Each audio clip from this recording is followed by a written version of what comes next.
Okay. Peace and Black Power family. We are back for another installment of the Real Sister Code. I'm here with my beautiful goddesses, Queen Goddess Hope, Goddess Jalea Rain, and we have a very special episode for you tonight.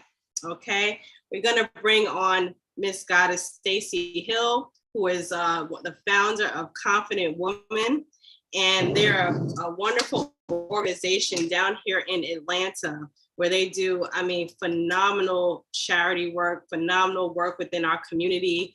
And we really want to highlight women like this in our community.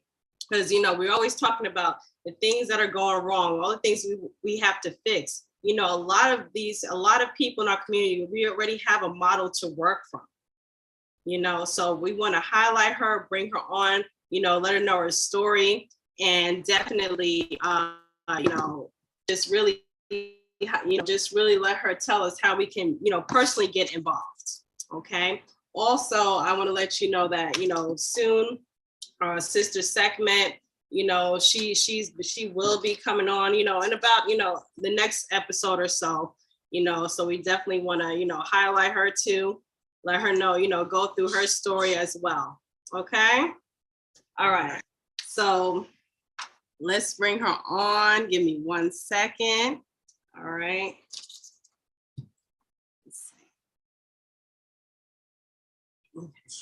Also, Sister Goddess Rain, I know that you do a lot of work in the community as well.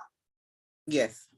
And can you just quickly touch on, what kind of brought you to want to be so involved in our community, be so involved with the women? I know, I have come to so many of your shows. It is phenomenal. You are a pivotal, powerful, woman with, in our community. You're so creative, artistic in every way, so I just want to, just touch on, what inspires you to do that?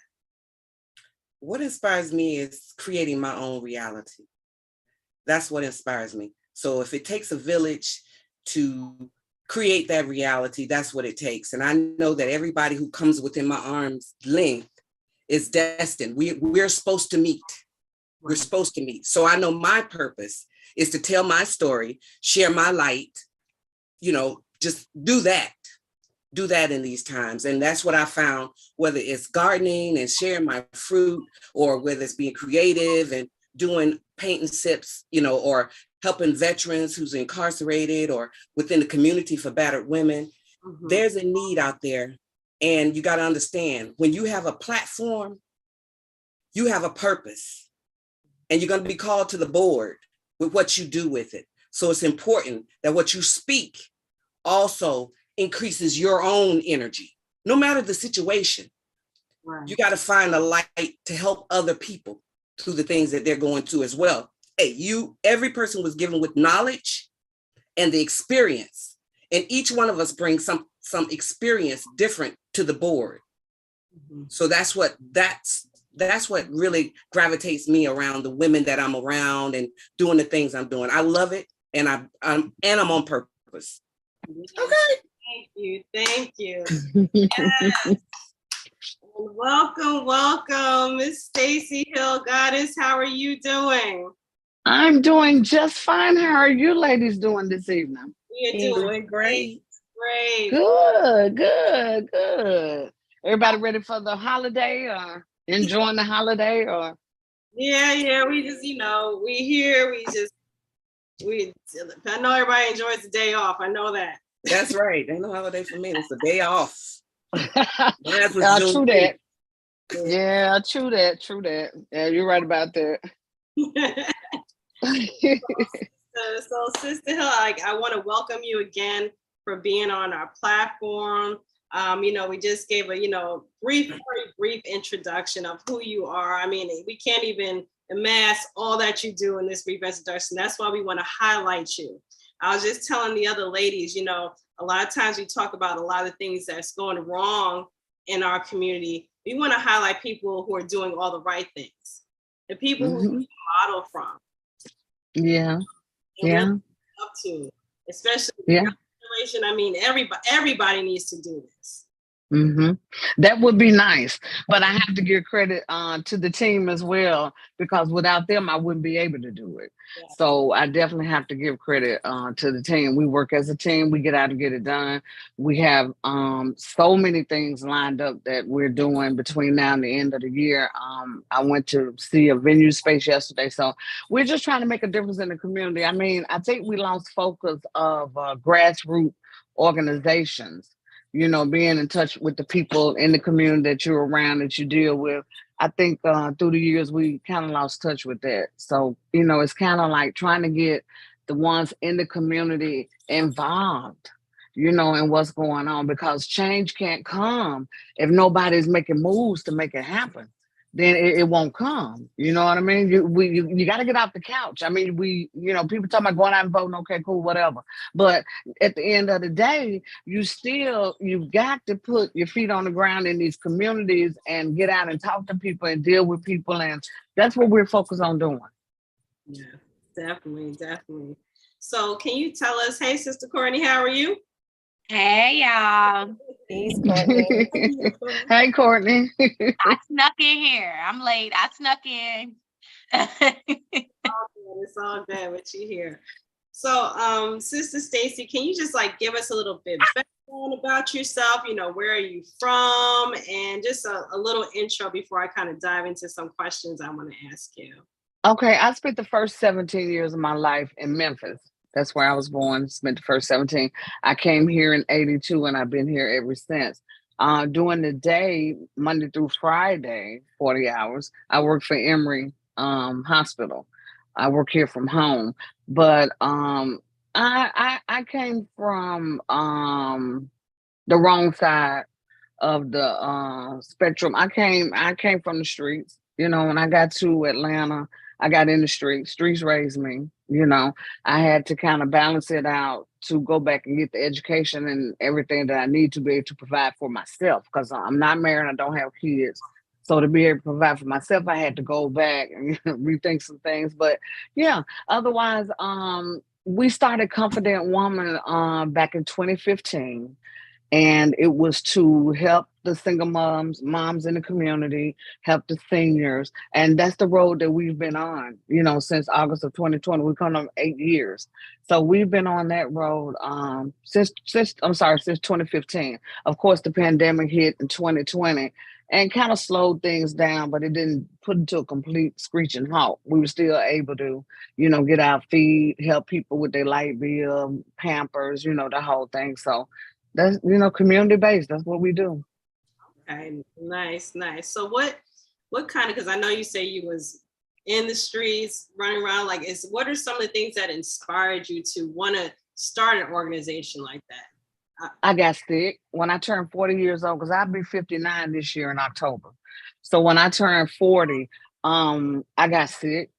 Okay. And I guess you could say I had, time to review some things and think about some things. I pretty much say that I haven't done anything that I would go back and change if I could go back, or wouldn't remove it, but it's some things that I would have, tweaked a little bit and did them, differently than the way I did them, so yeah.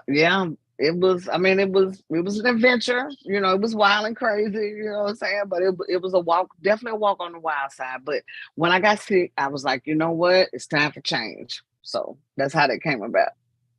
Nice. Now I know I was with you last two times. I think the last two times you have done, one of your events out there. And I'm just completely blown away at all that you do. You're completely underplaying what the greatness and everything that you do. Because just at was it Woodruff Park? And we did Woodruff Park, and that was last Saturday when last time I saw you at Woodruff Park, yeah. And then the time before that, we was on Martin Luther King. But when we first started the feeding, we started out around the corner by Georgia State at the Hurt Park. We did that for many years, and then they started putting the fence up. So we had, we started changing, locations. We went to the old bankhead, Donnelly Holloway, we're just moving around to try to, wherever we see that we can feed somebody, we'll stop and feed them, and get out, set up and feed them. So that's basically how we do it. We try to plan it, but you never know how things are going to go. You may get there, it's fenced up. You may get there sometimes and not a whole lot of people there, but we get out and do what we do for the ones that are there. And what are some of the things that you're trying to accomplish, you and your organization? Like, can you go into detail, like about, what exactly you do? Because last week, I mean, it looked like you were feeding hundreds of people, hands down. I mean, and I'm so happy. I am now part of Confident Women. So happy to have you. Yes, we're going to do it again Sunday, July the 16th. We're going to do it again at 11 o'clock there. The goal that Confident Woman, because it's split. It's the Confident Woman nonprofit and it's the Confident Woman social club. But the goal for it is we're trying to obtain a building. That's what we're trying to do now. We're trying to get enough funds up where we can go and at least, if maybe we can't buy it, just flat out buy it, we'll be able to put down on it and, and buy it, over a period of time or however we go. But that is the major goal right now, is to get a building. Okay. So we can, with that building, we'll be able to have a food pantry, a clothes pantry. We'll be able to store things that we need.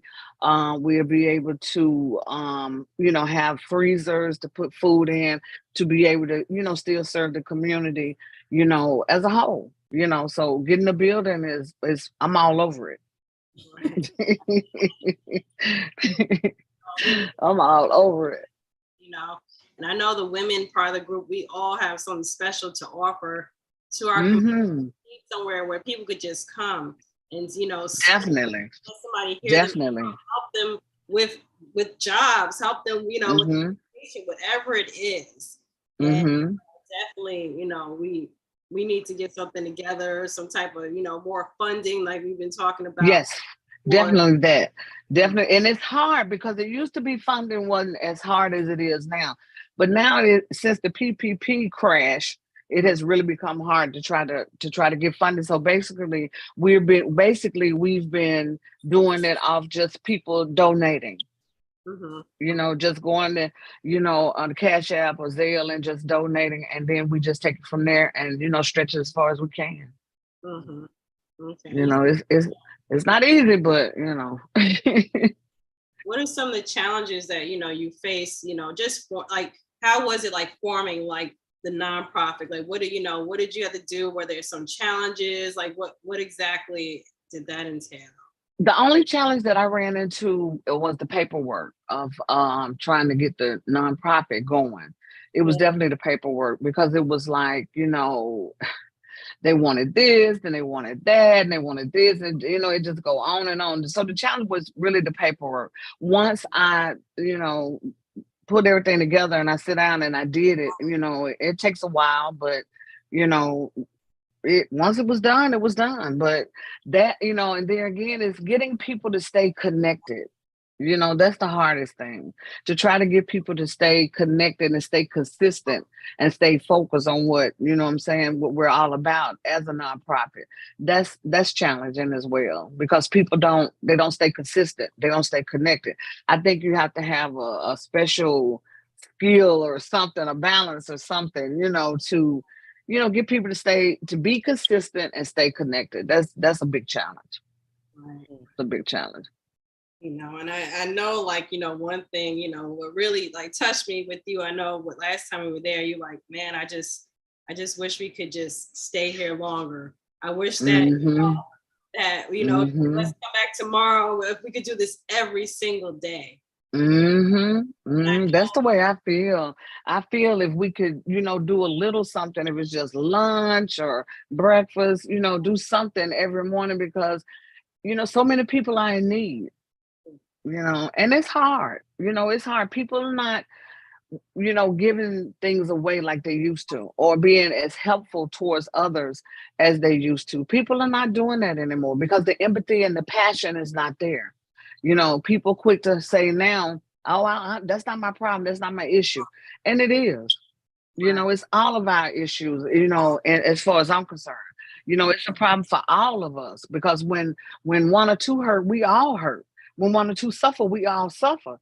So, I mean, to just be, looking at the generations now from me, growing up in the late 60s, early 70s, I mean, it's just family is not the same anymore. Loyalty is just blown away, So it's difficult. It's difficult. It really is, but I enjoy it. Yeah, definitely. And I think that's, that's a big thing, like, what you say, the generational like shift in a sense, of Man. community, of, what it means. Like, as I meant, Rebel and I, we've been helping feeding the community like since from remember like 2008.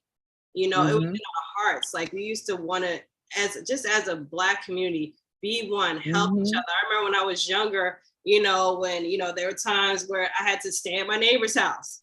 My neighbor would help me get ready. Like, we all knew each other. We would share, we would help each other out. It just doesn't seem like we had that camaraderie. And I would love, like, if, you and, Goddess Shalia Rain, like, kind of just talk about, like, what are some of the shifts that you've seen throughout, like, the last, few decades or so that you think that is different? I mean, positive. Lack of respect. I mean, there's no respect. There's no loyalty. It's definitely lack of respect. Our young people, and I'm not trying to put them in a box or say that they shouldn't express themselves or be able to express how they feel, because it's a way and a time to do everything. But our young people, they have no respect. They definitely have no respect, especially, I mean, for the elders. I mean, they're very disrespectful. They're very, very, very disrespectful, And I know, people want to say, oh, they have right to freedom of speech, or they have right to express themselves. Yes, they do. They do have their right, but it's a way and a time and place for everything. And our young people have come all the way off the grid. You know what I'm saying? I mean, it's like, it's unbelievable in some situations. The way some of these young people are, man. It's just because we weren't raised like that.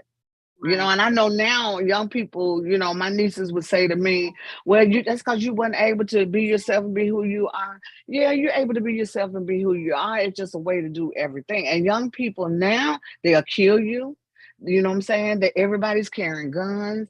I mean, what do we do? The question is, what do we do? To get out here to try to save our community, save our streets, save our kids. What do we do? It's a question with, a whole lot of question marks, because you can't, I mean, what do you do? There's no respect in the streets anymore. None. Right.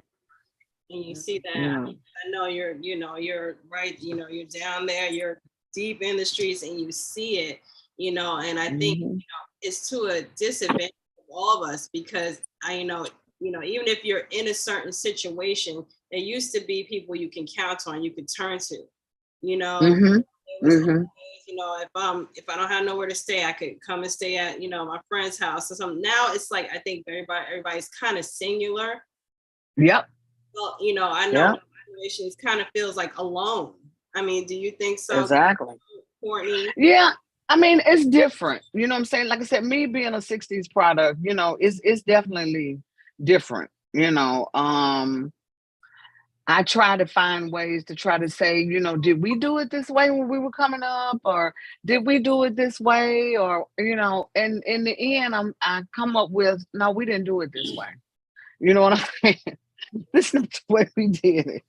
Right. Not at all, but it's understandable though. It's understandable. Can you add to that, Goddess Shalia? Let us, what are your senses? Yeah, I agree 100%.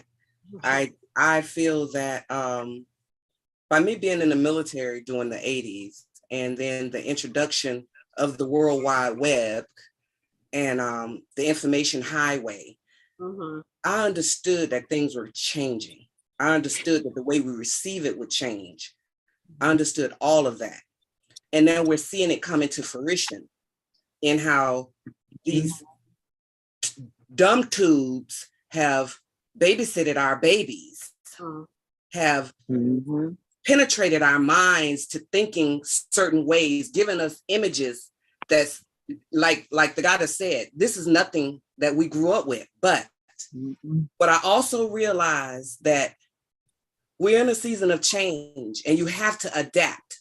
Knowing that you're out there on those streets, you're a warrior. You have to carry yourself as a warrior and walk and move as a warrior. You feel me? If you're on your mission and your purpose, you're going with wisdom and protection, but don't just be out there not knowing that any soldier that go to war, he's got wisdom and he got his backs, but he gonna have his own too. Exactly. Not only metal, but the ability to have a troop, like she said, a group around you that has a like mind, that somebody got your back. The kids, there is hope for our kids. And like I had said before, we have to do this on the individual level. Where we at? You got to realize the power and the impact and the energy that you have in this season, just to be in this moment and be visual and understand through your eyes what you're seeing. A lot of people don't do that. That's why we walk around is the Walking Dead. They're completely the Walking Dead. And you have to understand that. So when you move as such in this season, you know, you just got to move like that. And the respect, of course, the respect is not there. For the young kids, my grandbabies, all my grandbabies, yes, ma'am, no, ma'am, yes, sir, no, sir. You go over there, you don't come in here when grown folks talking. And that's my grandbabies. Right. So, but somebody come into my energy, oh, you don't have to say that. And they little child standing up in there. No, because I am responsible for the energy and my realm. My realm. You can't change the whole world outside. Conquer what you got first. Exactly. And what we have here is what you're doing. You're conquering what you got, goddess. And I thank you for your moves, and know that you have a village that supports you with what we're doing right here. The recognition and that is here, and the people going to stand up. The people that are supposed to stand up will. Right. The ones that are supposed to. Thank you. I appreciate that, Queen. I appreciate that. Okay. And the words that you speak, they shall be manifested. So it's difficult times out there. It ain't hard for you because God has always provided everything you need. So you reclaim that thing is different because the sandpaper makes your walk smoother. You reclaim those things. You're saying you're a powerful woman. Watch the words that you speak and you walk into that. You hear me? Gotcha. It's difficult out there, but you know, these people walking up to you telling you, oh, it's so hard and all this and hard and I'm just this. You feel what I'm saying? So to make this a short thing, it ain't short, but I just want to say that yes, we're in a different season. And all of you goddesses are aware of the young spirits and energies that we're responsible for. So just govern yourself and don't worry about other people. The people gonna come. I don't care if it's just like 10. That 10 gonna multiply. Just like what you're doing, Sister Shep. It's gonna multiply. So just stay focused on your words and what you're doing and how you're moving, because you're gonna be responsible for the effects. Right. Absolutely correct. I agree 100%. You are right. These kids, you just gotta maneuver. We're in a game. We're in a video game. You know how to move. Just like these kids in the gamer. You know the race is won. Just move accordingly. Don't deal with the stunts over here. Move accordingly so you can get to your purpose. You feel me? That's where we're at now. We're gamers. We know the end. So it's up to how you move in order for you to accomplish that. These kids, they'll be all right. Yeah, they'll be all right. Yeah. They're gonna be all right. Yeah, they'll be all right. Yeah. They're gonna be all right. Yeah. But I do believe in corporal punishment. Look, I don't have any, and I believe in yeah. You know what I mean? You have to show respect. You have to respect You have to. somebody. You have Yeah. to respect somebody in this world. You cannot live life in this world, in this country, and just be all the way disrespectful. It's not gonna work. Somebody you got to show some respect to. So it may as well start at home. You start in the house, and then we're gonna work it out. As far as with my nieces and nephews, we'll start, in the house to work it out. But because you can't live your life just being disrespectful. You can't do that. No, because you're disrespecting yourself. Let's start right there. Respect who you are and the gifts that God gave you. You're special. You're created only one. You don't respect the temple, then how you going to respect somebody else's temple? That's You're not right. feeding your temple right. You're not nourishing your temple right. That's just like having a bedroom in your mama's house. The whole house is clean. The whole house. But in your space, it's a hot mess. But you want to go and sit out in the living room, or you want to go over to Joe's house and hang out. But when they come into your space, is it toxic? So you take care of your space. That's and when y'all see that, call it out. Call it out. Because that's what we got, a world of fake people who want to be in somewhere, but we got to let them know reality is all right, but you created. Reality is all right, but you created. And then you're a living example, each one of you, of how beautiful reality can be in this time of turmoil and foolishness and all this other stuff. Look at the peace on your countenance. Yeah. So yeah, we are a gift. And I thank you all for just being here and being in my aura. Yeah. I thank you ladies for allowing me to be here tonight. Yeah, I really do. I really do. I appreciate it. I'm a 60s baby too, girl. I'm 64, so. Y'all see what you got to look forward to? Okay, in my younger days, I ran a little bit because I was in the military, so I did my little stuff. But as I matured, and that's on not only maturing, but maturing in the things that I have, as I became a property owner, a business owner, a mother, those things had to change. And these young women now don't see that you got to change. Accountability and responsibility. 16 and 17, my first set. So I had to grow up fast. Accountability and responsibility. And I chose the military to get out of where I was. But that was because I was taking responsibility to have that for my family. I also got the discipline, the education, and the ability to see other worlds in my tour. So that I'm grateful for. What I learned in my second set is I had them doing 9/11, and I had my twins untied to have my babies. That was 18 years later. So when I had that baby, those babies, I had two of them back to back after I couldn't have babies. I thought I was being selfish. 9/11 had just happened. I'm good. I was good. I was 6 figures working for a database company and the military, and I had grown kids. But I chose to bring life into this world. And I did it. And that's what they're taking away from us now. They're trying to cut us off at the legs, from sterilizing our men to see no worth in a woman, to a woman not seeing no worth in herself and the value of our seeds. You feel me? And I always say, especially during the 90s when the women were listening to Mary J. Blige with her sad songs, she was just whining, crying all the time. And I was like, why is it that, they always want to try to put us in a situation to try to make it seem like we're not doing what's right?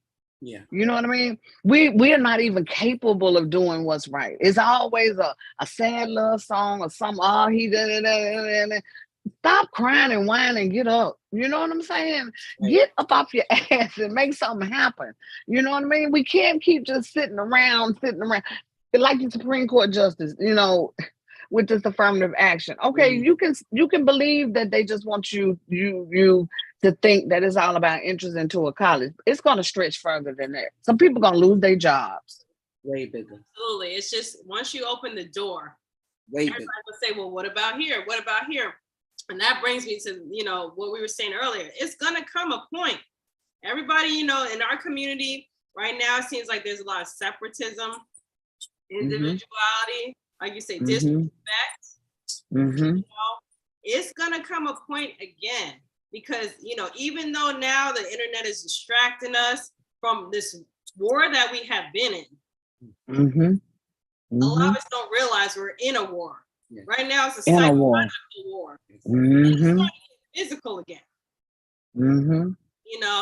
It's going to be a point, like you said, it starts with, the schools, right there with the schools. So we're not addressing like the core issue. We're not addressing that there's nowhere for our children to go in the community. There's no activities.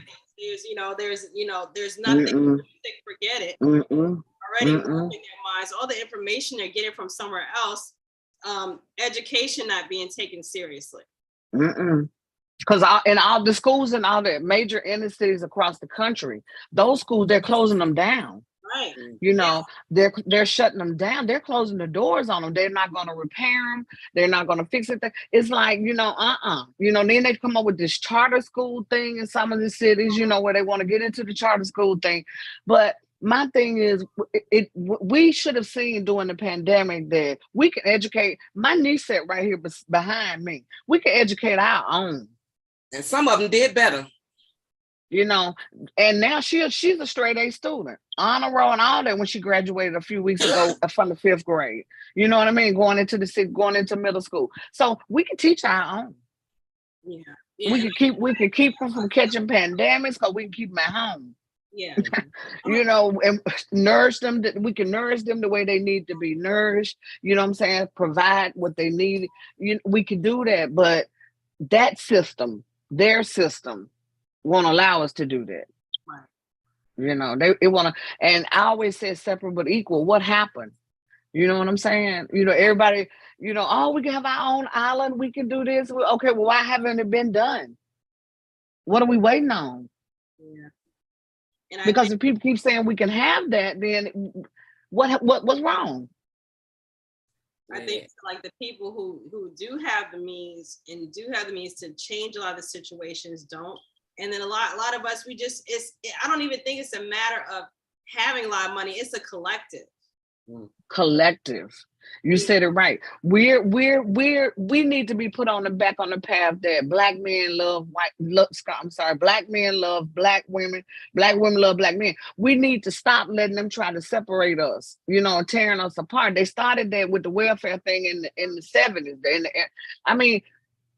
We got to do this. We have to do this, or the next generations, they're not going to make it. Right.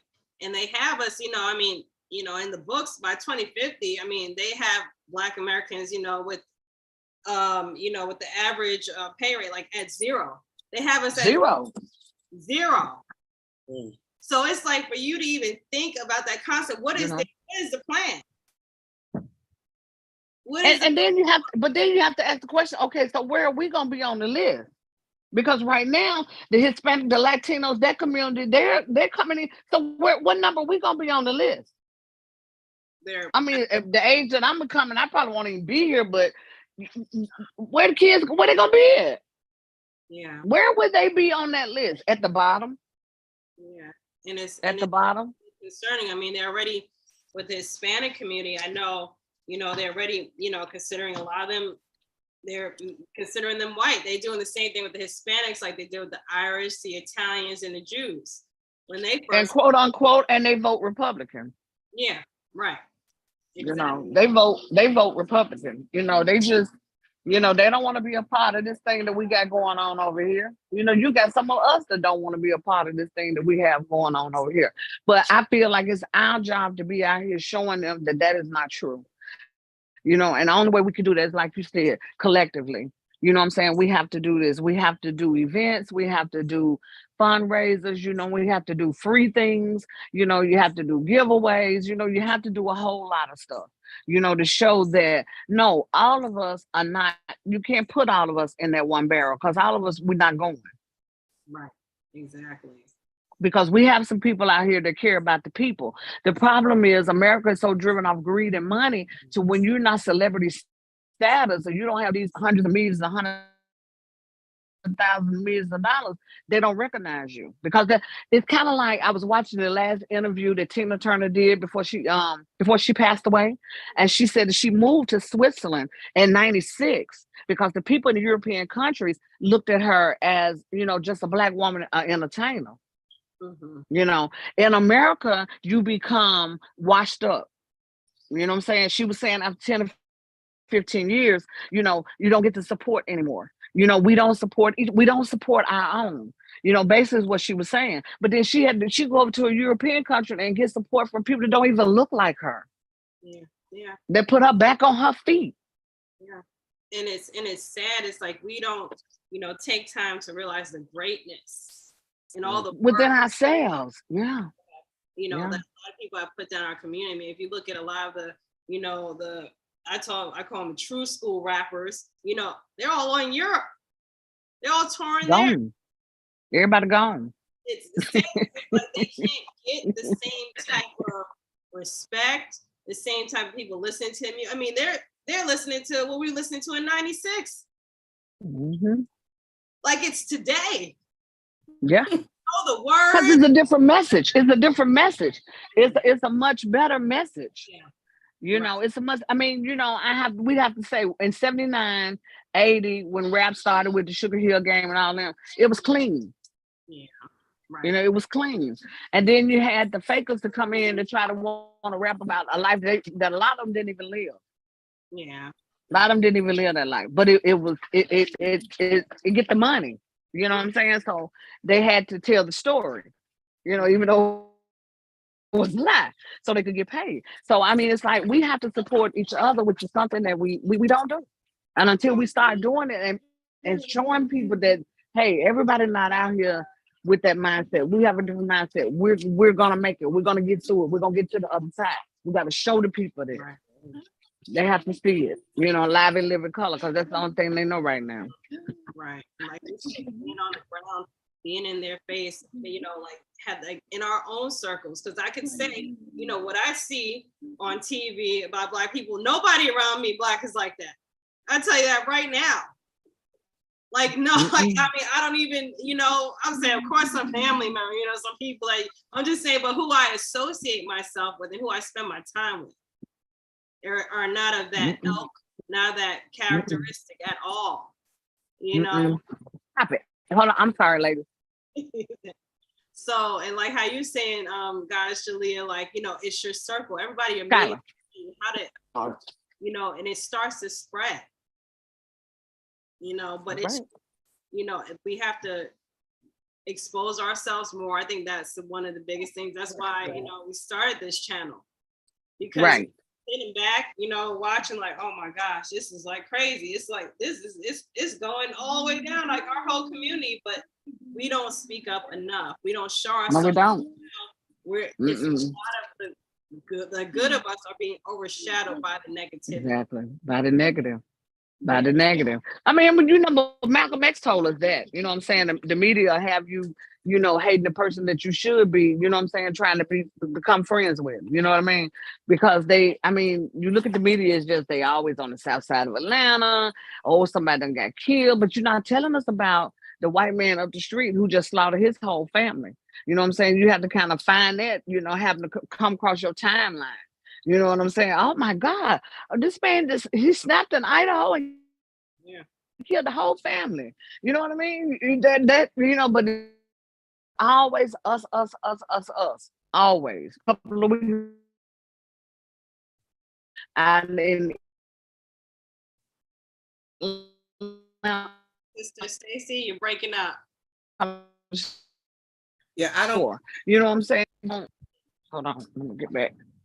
Yeah, she got shot coming out of the store. So I just don't. I just, you want to ask the question: when is it going to stop? When is it going to end? When is it going to get better? But if they don't see it and don't have that to talk about, then that's not what they're talking about. Right. They're only talking about what they're hearing through the rap music and what they see the celebrities do. They're not talking about what we do, what we're doing, because we're not getting the proper spotlight that we need so they can see that. Right. Yeah.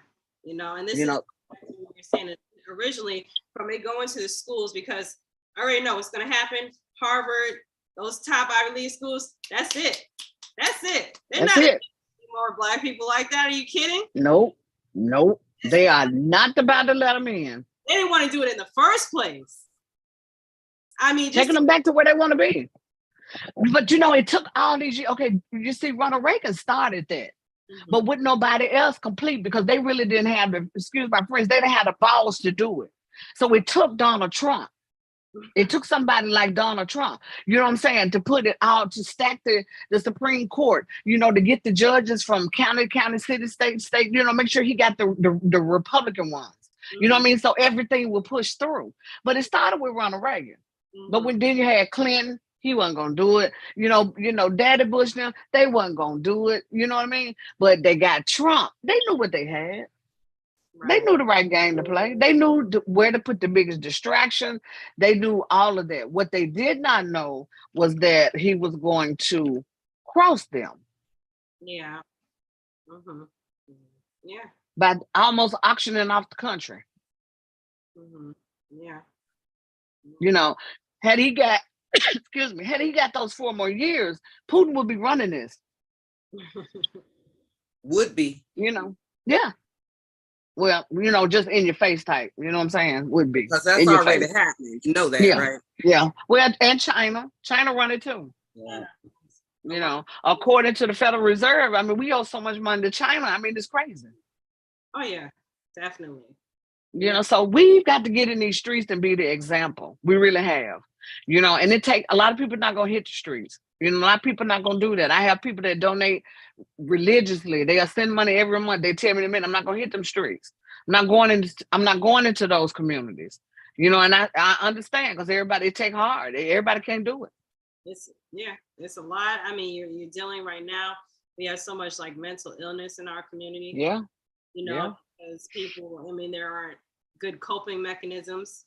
There's no historical references to pull from. So even if you are going through something, you have really no reference point to try to kind of help you through certain situations.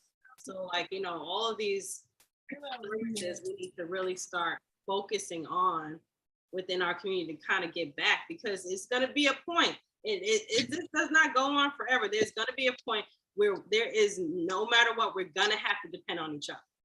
We're going to have to depend on each other, period. That's the only way it's going to work. We're embarking on those times, though. Just to quickly interject, we're embarking on those times. Yesterday, I was watching a video of a gentleman that I had kept up with during the pandemic. His name is Steven something. He's basically like an economist. And, me being involved with the foreign exchange and really tapping into that, we've been in a recession, but they have yet to announce it formally because they keep changing the definition of what a recession is.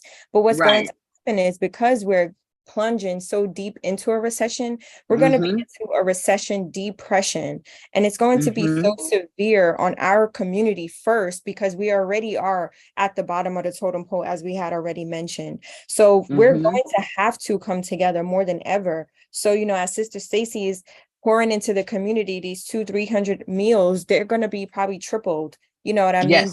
End of this year. And we're not talking about 2025. We're talking about by the end of this year, Q4. So, it's like going to be a harsh reality, unfortunately, for many people, because a lot of people don't have a savings. A lot of people are not prepared right now, as funding is depleting. Unemployment hasn't even reached its peak for this year. They're anticipating another 1 million people to get laid off. Exactly. So it's like there's so many things that our community neglects, especially when it comes to just knowing our surroundings of finances in general. So if we already are lacking that information, and if this information is given to now what we know as white people in the mass media who are following people like the Stephen Gartners that I've been following, they're not checking for that. They're trying to see what's the latest short reel is, or what's the latest this, or the latest TikTok trend. No one's really looking at economists. You know what I mean? No, people know of Rich Dad, Poor Dad, but he's been saying this for a year. People are pouring their monies into real estate, but in reality, we're about to have a huge market crash real estate, so it's just like we really have to shift our focus and come together now while we still have it. We're already late, let's be honest. Yes. Oh, What I we mean? years late. Years late. Yeah. We're already years late. late. So Oh it's yeah, like we've been late. we have to come together. We really should have been coming together even more so now that they let us outside again. We should have still been operating as a unit, pouring into Black-owned businesses, especially when the pandemic hit in 2020. We were Exactly. pouring into want to buy Black, buy Black. That was a really big thing. But now all of a sudden, everybody's outside and everybody forgot how to be aligned with one another. Like Well, that's the damage of our race. You know what I'm saying? Unfortunately, we're damaged people. Yeah. Some are damaged far worse than others, but we're damaged. And we're that's damaged. also something when I think of reparations, that's the only thing that I think of. I think of food, water, shelter, and mental health. That's my version of reparations. If you gave that to me for 5 to 10 years, I'll be more than happy with that because I shouldn't have to pay for food and water anyway. Do you know what I mean? So if I really want to think of what reparation means to me, just give me free access to mental health, food, water, and shelter, and I will be cool. You know what I mean? Because in reality, if they give in lump sum money to people like they doing in California, do you know what I mean? I think they just recently signed people getting $1 million. That thing is going to be, that's just another stimulus package, in my opinion. Of course the stimulus package doesn't work because then they come back and jack the gas up and jack the food prices up and they get it back. You're right, guys. That's another package. They get that back. You give me $1,200 this year, but then next year gas double. Listen, but it's a stimulus package. $8 for some eggs. It's a stimulus package for the United States dollar and not the United States digital dollar. You have to think about it in that retrospect. We're coming on a time where transitioning from different spiritual awakenings and different things happening in the astrological realm. I won't get into that too much, but we're really transitioning from a physical fiat currency to a digital currency. So why wouldn't we give people reparations that they can't use in a digital economy? Right. You're exactly right. You're going to misuse your funds because it's not like you're going to put it back into they would try to give it now when they know we're the most money ever. They ain't going to give it to anybody in the 80s. You know what I mean? Or the 90s or 70s or anything like that. But they would give it now because they know how lost we are as a people. But like we said, history has gone through so many ups and downs, especially us as Black people. We've been at the bottom. I mean, if we look at history as a whole, we're talking about like hundreds of thousands of years. This cycle has cycled before. And it gets to a point, like I said, it'll start with the schools. Next thing, it's gonna start with the jobs. That's that's coming. Once Black men are pretty much already out of that arena. Once they come for the Black women, that's it. There's gonna be no choice. They already started. I just literally saw today that they had a lot of women stepping down or removing from their positions because of the diversity inclusion situation going on. And so multimedia productions, Yes, and Florida just passed like 200 new bills literally today, from what I understand. And now it's an open carry state. You don't have to have any special training to have a firearm. They're not including diversity and inclusion in anything. They're trying to defund. Rob DeSantis wants to defund the R.S.C, the Department of Education, all of these things. You know what I mean? So I feel like we're regurgitating. I always said in my premonitions of as a child, I said they're trying to get all the Black people to the South to reenact slavery all over again. Like exactly what they're doing. Exactly. And then now they're changing all the laws. Trump changed the entire Supreme Court. Like all of this stuff is going to affect our community to where they want for us to be depleted. They want us to leave America. They want us to, I'm getting angry, but they just want us. Yes, you get mad. It make you mad, right? Yeah, they just want us to be erased completely. And it's upsetting because they want to wipe it out. They want to wipe it out. And they're going to replace it with the Latinos and the Mexicans. Those are the ones that are going to be here. That's why you notice that the borders, they can come through. But the Haitians, they send them back on a plane. They don't even put them on a ship. They put them on a plane and send them back because they want to make sure they get back quickly. But you let the Latinos and the Haitians come on through because they're going to side with them. Yeah. And be a benefit to them, alienated for so long, just within their culture. I mean, just like us, you know, and it's going on even more with the conquistadors and all that. I mean, the Christianity, same kind of contrast, but they try to, you know, but in their countries, you know, they believe white people are above everything. Superior. Well, you have some black people that think that way. Yeah, If it don't come through the white man, it's not gonna be right. You know, I know some people personally that feel like if it don't come through them, then it won't be successful. You know, not really realizing we're more successful than you could ever imagine. You know, if people would stop to think about it. But it's about to be dangerous. So the only thing that, you know, like I say, I'm focusing on and with the team is that we get it together. We have a building. We have some stuff stocked up where we could try to help some people to get through what's about to come, because it's coming. Right. It's coming. And we're gonna, and you're right, it's coming. Now, one thing I know that me and guys Courtney were talking about is how resilient we are as a people. Oh yeah. Well, we didn't have a choice. Yeah. You know, our ancestors had to set that up. They had to stack that so we could, you know, come on through. Yeah. You know, they had to stack that deck, so we have to appreciate them. You know, because they took the water hose. Yeah. I think resilience, foresight accompanies resilience. Mm-hmm. Perseverance accompanies resilience. So knowing these things, we are charged to prepare for this, to help each other get their gardens right. Just like you got the food bank right. Well, in your village, you need to know you can come over to Jaleel's house and there's some corn over there that y'all planted. Right. You can pick, or you can pick you it. got some greens or whatever. That's the mentality. And that's the same with teaching the children. These brothers that we have, they need to go to the areas where they live first. Go to your community. Right. Exactly. Go back to the hood you grew up in. Go to your community and establish something. Establish what you're doing, Queen. Establish something for those youth in your community can be helped, because Atlanta got some problems. But if Atlanta got some major problems. If you ain't living in Atlanta, that ain't where your problem at. Exactly. Okay? Like I said, you can't save the world.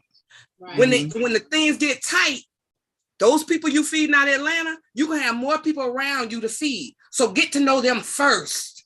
Exactly. Get to know your arm length first. You go out there, I'm going to jump all over 9th Street and go all the way to 16th Street to help people. But you live on 8th Street.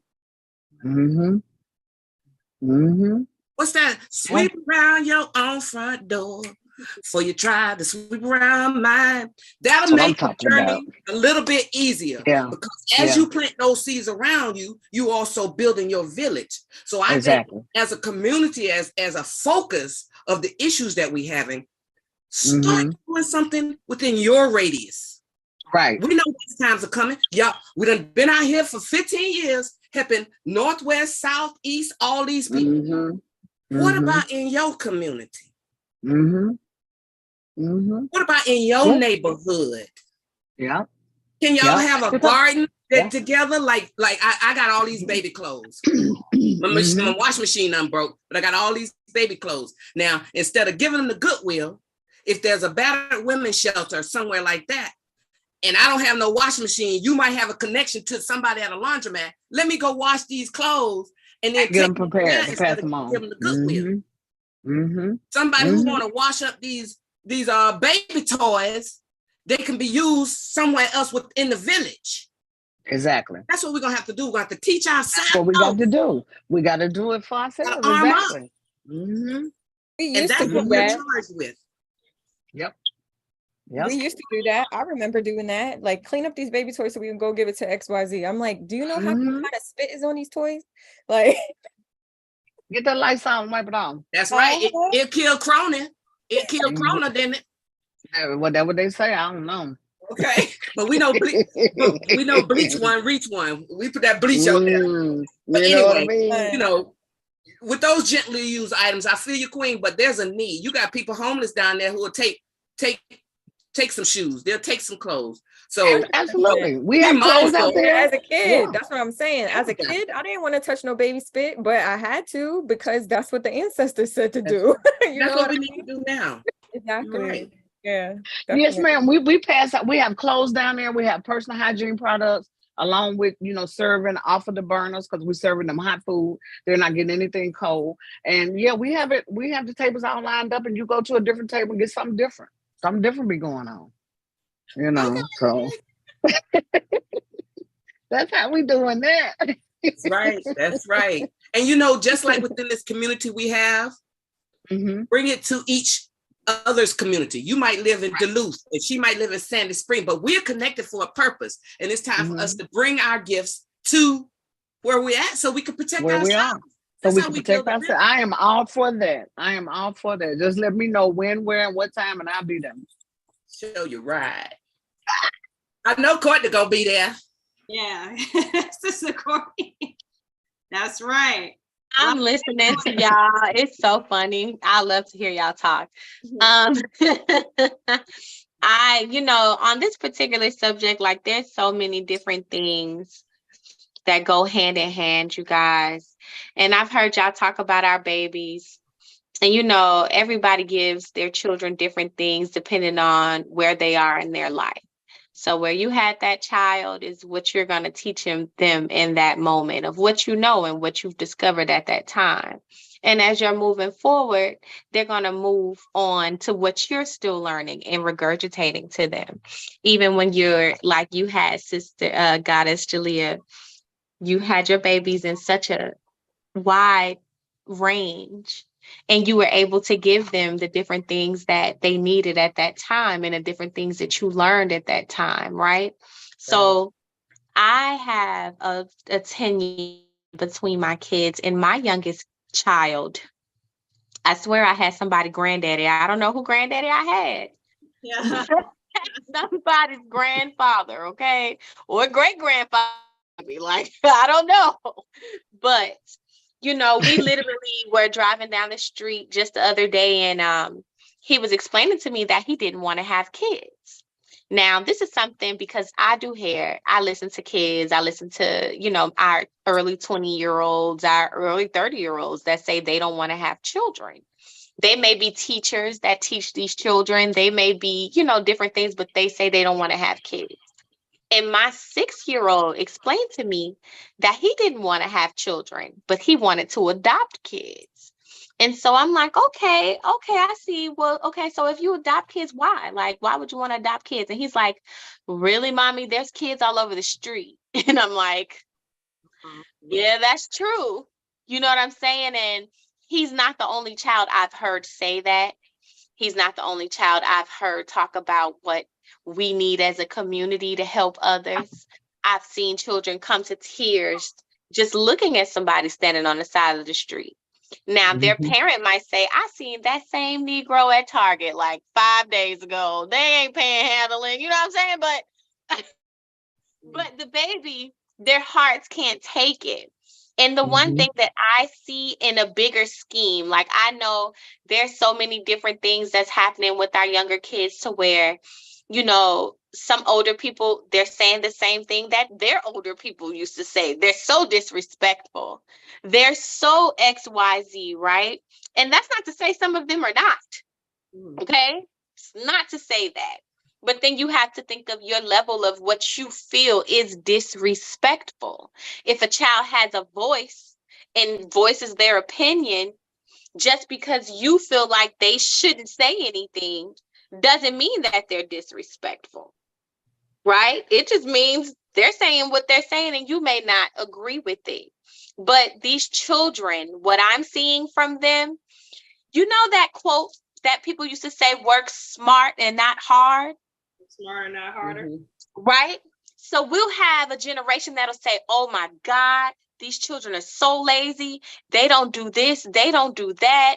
They wouldn't go stand in a line and do blah, blah, blah, blah. Why they stand in a line? They got TaskRabbit. They can pay somebody to go stand in a line. You might say that's lazy, right? But as my 16-year-old says, aren't lazy people just people who find a better way? Which they do. So when it comes to the workforce that we have been groomed to say, you got to go to work, you got to have a pension, you got to have a 401k, you got to have a this, you got to have a that, right? And most people die before they even get to see it because they poured their life into. They poured their XYZ, right? So our children are looking at us drinking poison, and they're saying, I'm not finna drink this poison. It may look lazy to you, but I can go Uber for 12 hours and make $300. Not go to work for 2 weeks to make $300. They may not have health care, but they have freedom. They may not have 401k, right? That everybody is saving for. But what they do have sometimes, not all times, because this social media is giving them a lot of stress because they see a world that is not necessarily the world, right? Which gives them these different inclinations. But a lot of our children are taking it back to the older days where everybody used to barter. They say, hey, I'm good at this. This is what I know how to do. I can do this. I ain't doing all the rest of that. You trying to make me work on a Wednesday? Why? I'm not doing that. I don't want to do that. I'm going to work on these 3 days. Either you like the days I want to work or you don't. And they make us come back to think these companies need us more than they realize because they're struggling, which is why that Great Depression is coming and all these different things are coming because our younger ones are saying, I'm not doing that. Because I see my parents, they did go to school. They did get an education. They are struggling. I'm not doing that. And we all know before something beautiful is made, it has to be a disaster first. And I'm not necessarily worried. I know that may sound crazy, but to me, I'm not necessarily worried because even when we talk about the disrespect level, right? And we talk about the loyalty level, those things are correct. There's a lot of disrespect. There's a lot of individuals who don't just know the regular loyalty of what, right? But then if we go down to where the environments are changing and where we're going to, sometimes it's a real question of what am I respecting? My grandmother was on drugs. Ain't nobody respecting her. My mama not respecting her. So why I'm respecting her? I'm going to call her by her first name because all her kids call her by her first name. But you want these children to be respectful from where? Yeah, that's the problem. That's what we're saying. Like that's but it's not necessarily the kids. We're talking about adults. When you said, Shep, the mental space, right? We need that mental health for each other, for ourselves. We all know we were put here to be a community, right? That's put here on earth. To help each other to take care of this earth. That's why we were put here.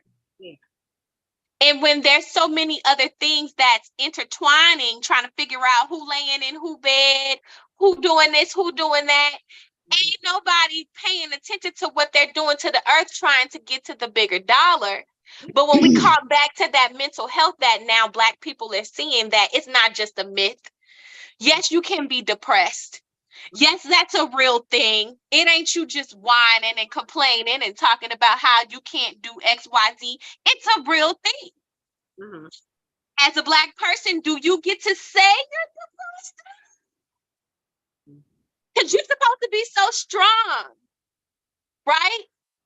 You defy all things that any other race know and understand because of how strong and resilient and how XYZ we are, right? But when we go back to community, the one thing we used to do for each other is help each other and talk to each other. Neighbor you could talk to and say, you know, this is going on. I just need a shoulder to do XYZ, or to somebody to help me get this and that. There was a big sister who you could talk to. And now I'm a big sister. I have friends. We all have sisters that's the exact same age. They're 29. We're in our 30s, 34, 35. When they come to us for advice, we're more solution oriented. Well, what you gonna do?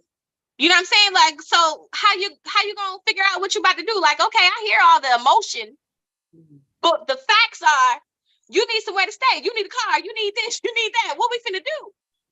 And then it's perceived as we don't care about their feelings. Recently, a couple days ago, I have a best friend whose sister just committed suicide. Our younger generation, because my sister, same age, her best friend committed suicide not too long ago, left a 7-year-old behind.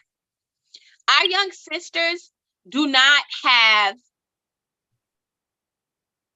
I'm going to say, space. You know how everybody talks about, bless you, you know how everybody talks about space to be able to say what they want and say how they feel?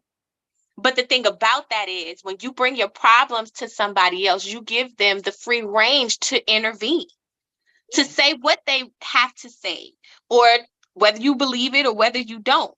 But that mental health component of it, when you sit back and you think about all the different things she's been through, as a big sister, because I've been through it, I can say, you're going to be all right. Mm-hmm. I know you're going to be all right. Because I was all right. I thought I couldn't breathe without an individual. Look at me breathing. I've been breathing for a long time now. But at one point, I thought I couldn't. You know what I'm saying?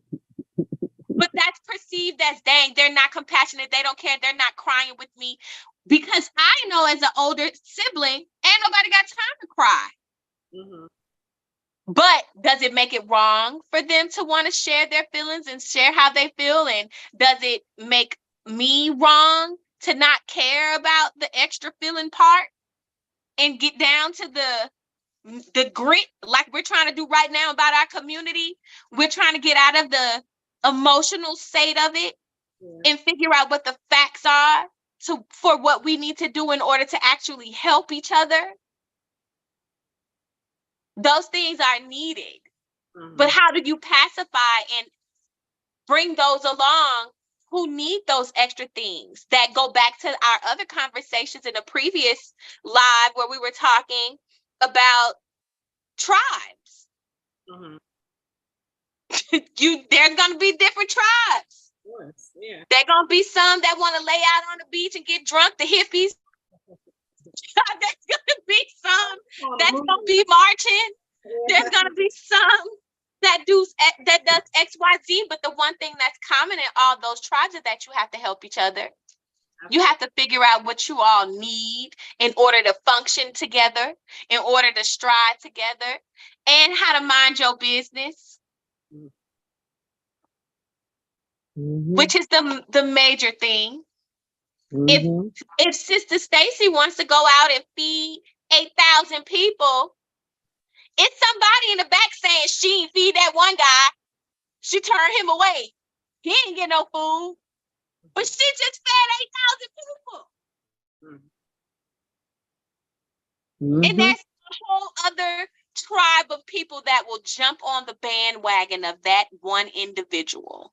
Mm-hmm. To say, oh, she sure didn't. She sure didn't. Mm-hmm. I can't believe she didn't feed that one guy. That was crazy. Did you see? Yeah. You're right. You've done. Yeah. Yeah. Yeah, you're exactly right. I think that a lot of times I view things and everything you said, Courtney, is correct. I mean, about the young, thinking for the younger generation, you're exactly right. And when I sit sometime and I'm thinking back, I was one of the lucky ones because I was able to grow up with the village around us. Mm-hmm. When I say that, I say I had 2 grandmothers. I had 2 great grandmothers. I had my mother, my father, my aunts, my uncles, you know what I'm saying? Great grandfather. I mean, yep. And so when I see how they flowing now, you know what I mean? It's like when I say respect, I mean, how you talk to your grandmother like that? If they know their grandma. Yeah, that's true. And that's what I said. You made a lot of true statements. Not no more. They don't even want you to call them grandma. Don, you got to call them grandma.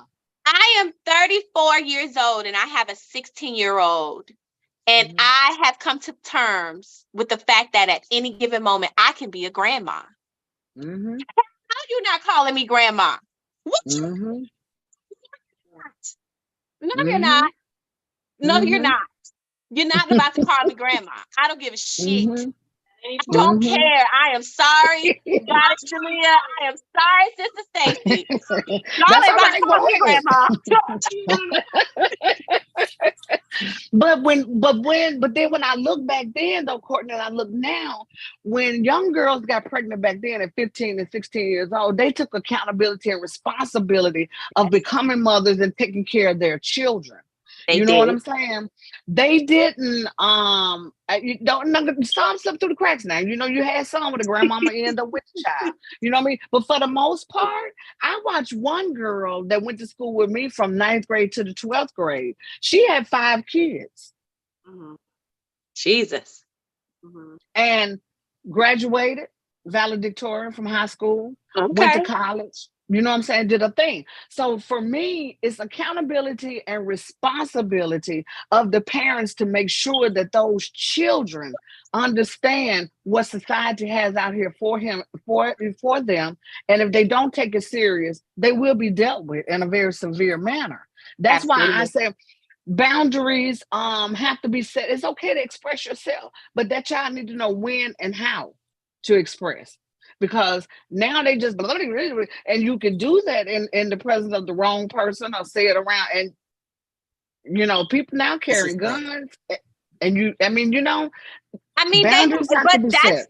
a thing as a Black person that has always been a thing. Anything you Yes, say, anywhere you go, there's somebody somewhere that may feel a certain type of way about whatever it is you say, which is why I said it depends on what the individual feels as mm-hmm. disrespect. Respectful. Mm-hmm. Some things Mm-hmm. are really not disrespectful, but people don't like to hear the truth.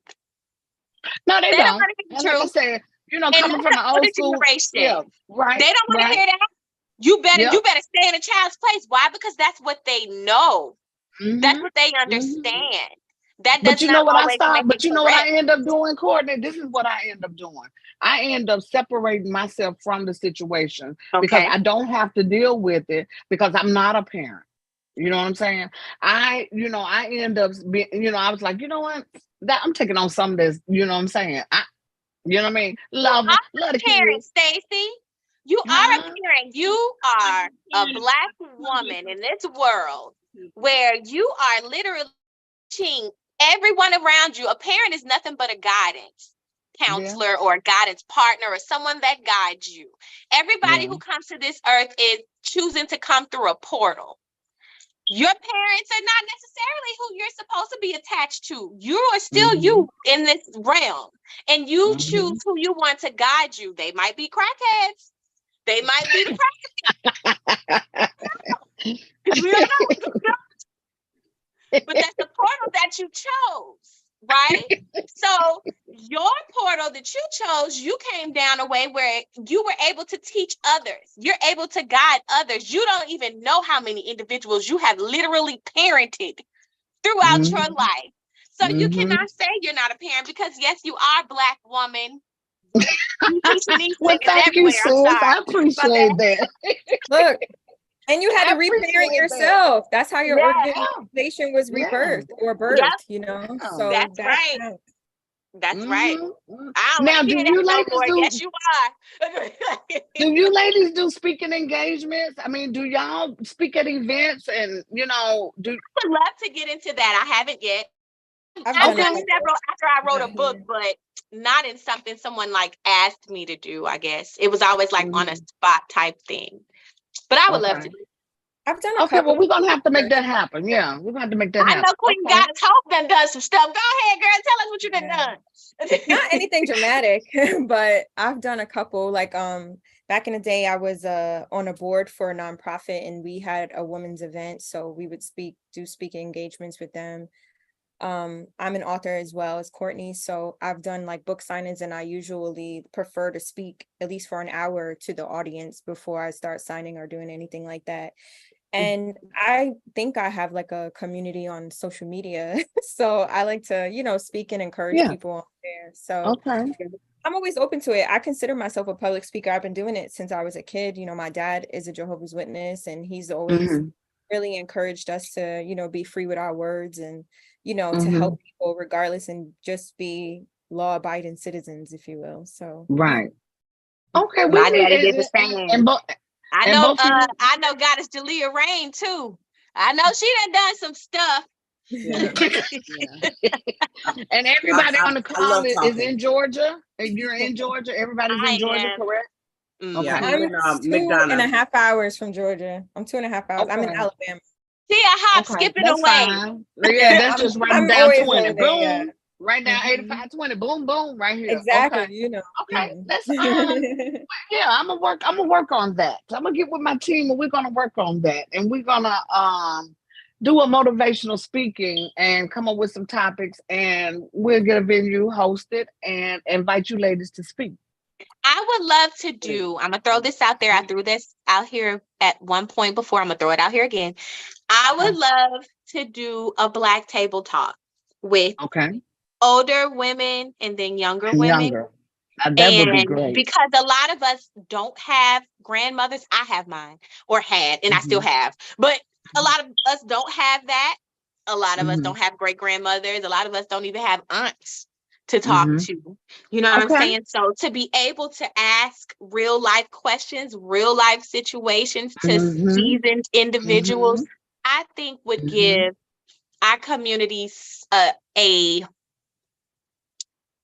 mental health check from each other. Because yeah, you can go to counseling, but sometimes when a person just gives you a hug, it is like the most satisfying thing In the you could world. possibly Yeah. receive. Above all things, yeah. Especially when it's genuine, followed by a message. Okay.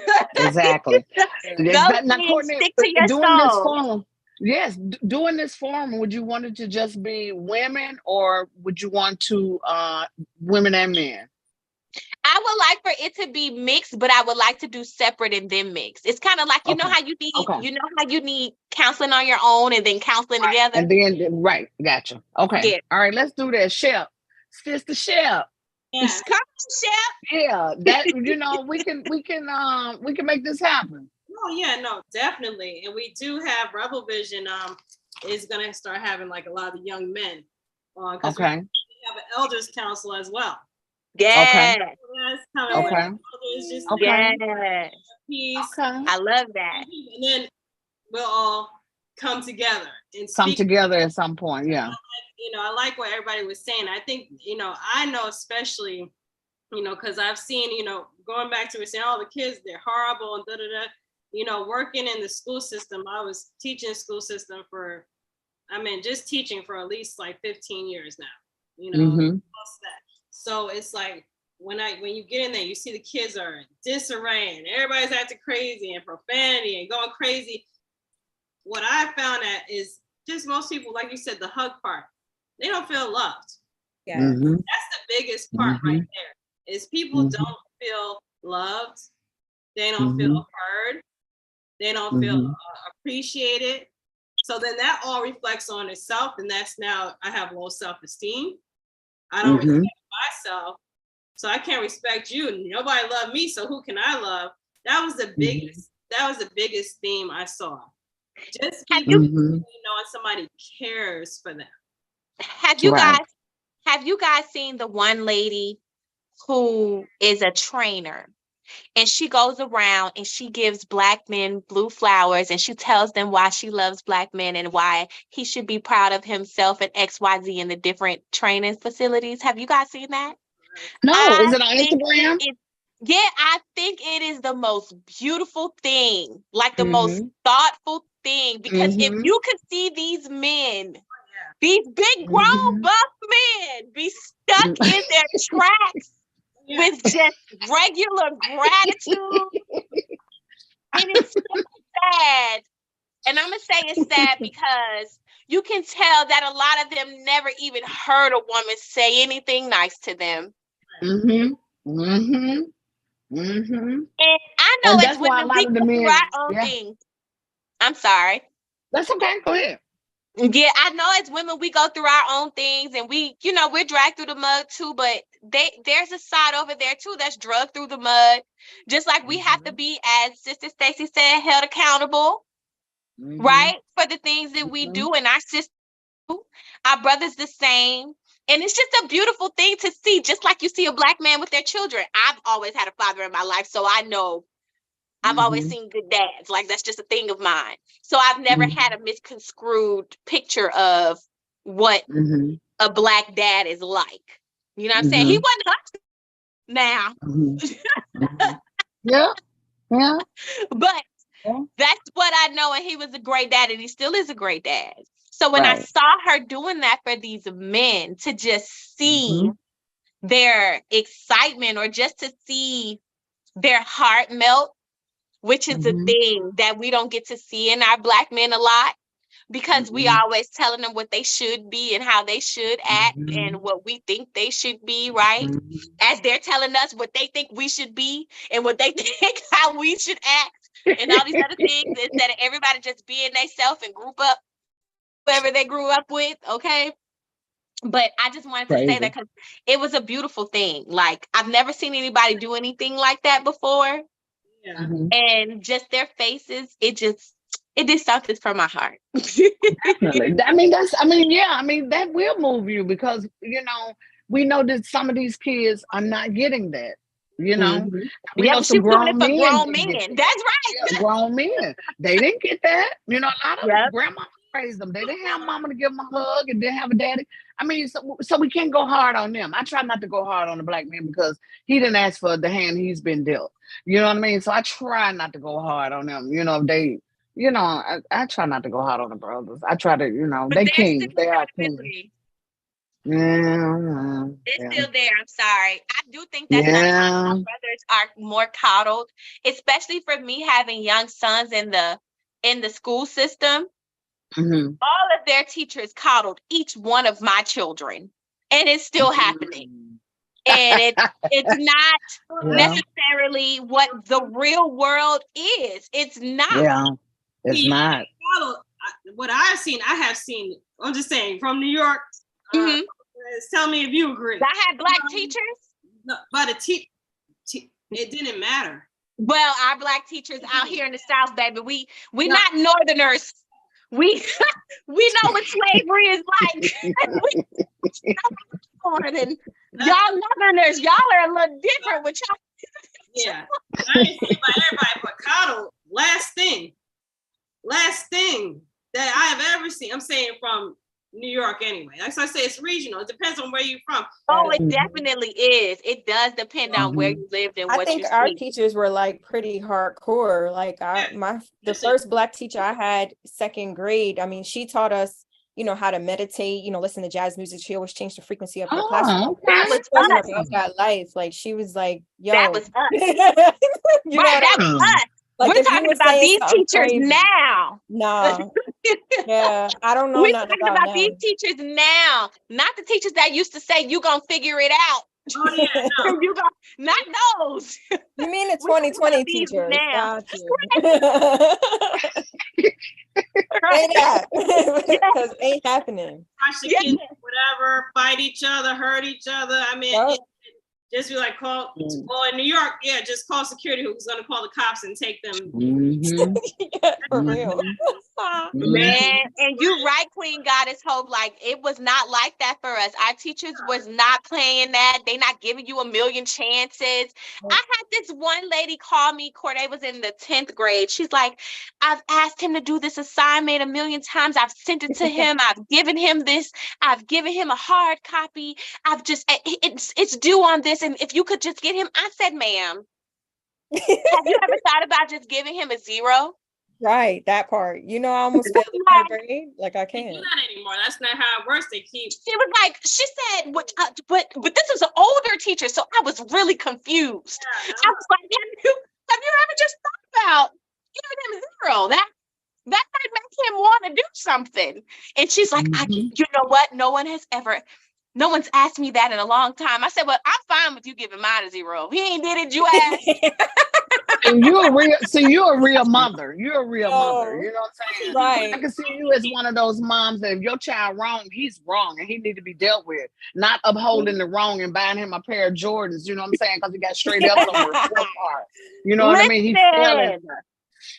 I want to say Ah. something about the table talk, the round table Ooh, talk. say it. Yes. Because, Idea. just thinking about the concept, there are so many women who never even had the conversation around menstrual cycles, what types of, sanitary products to use, just women's hygiene in general, like all of that stuff is no longer active because the things that I see on the internet, like people asking questions, and I may think it's a dumb question, they say there's no such thing as dumb questions, but I'm like, fam, how do you not know that?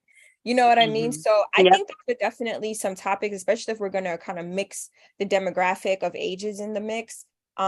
Just even if we're just basically just pouring and showing love or just having that open line of communication, because there are a lot of things that people cannot go to their parents about. Like, I was one of those, what they call latchkey kids, or, one of those kids that both of my parents worked 172 hours a week, collectively. And I was raised by my grandmother, but she also had like 16 kids in the house because everybody dumped their kids there. So I never really had that one-on-one attention.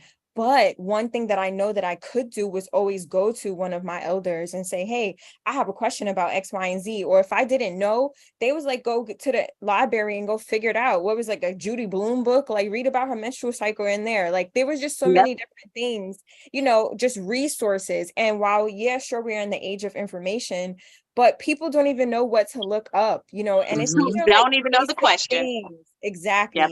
And that's the thing. You have to ask the right questions to get the right answers. Simple. Okay. I agree with that. I agree with that. I think that it would benefit us if we just allowed the floor to be open. Yes. And you know how sometimes you go into court, and I'm sorry, I've heard some of the most hilarious stories while I've been sitting in court for some crap, okay? But you know how when you go to court and you have everybody's cases being talked about or whatever the case may be, I really feel like it should be something like that where you can just ask whatever on certain days, certain times, and women donate their time to be able to have these conversations, because you never know what will come up and what needs to come up. And I feel like if we had topics, it would limit the amount of individuals who would want to come through. And it also will pique the what's the word? The curiosity of those, because you don't never know what you're going to hear. Okay, what area of town would you ladies like to do this in? I mean, I know we have one person, she comes from Alabama. Oh, definitely a safe one. Just tell me where and I'll pop up. Definitely safe, even though I'm one of those ones that, I have a permit, you know what I'm saying? But definitely safe. See, that's what we need, but we still need a safe one. I don't know. That's a great question. We'll do it around the Cumberland Mall area. We'll make it available for people coming from all sides of town. Yeah. That's a great meetup point, Cumberland. From all sides. We'll do that. Where is that? Is that closer to where is that at? Cumberland. It's like Cumberland Mall. Like Cumberland Mall is at the end of 75 and 285. Like 75 going south and 285.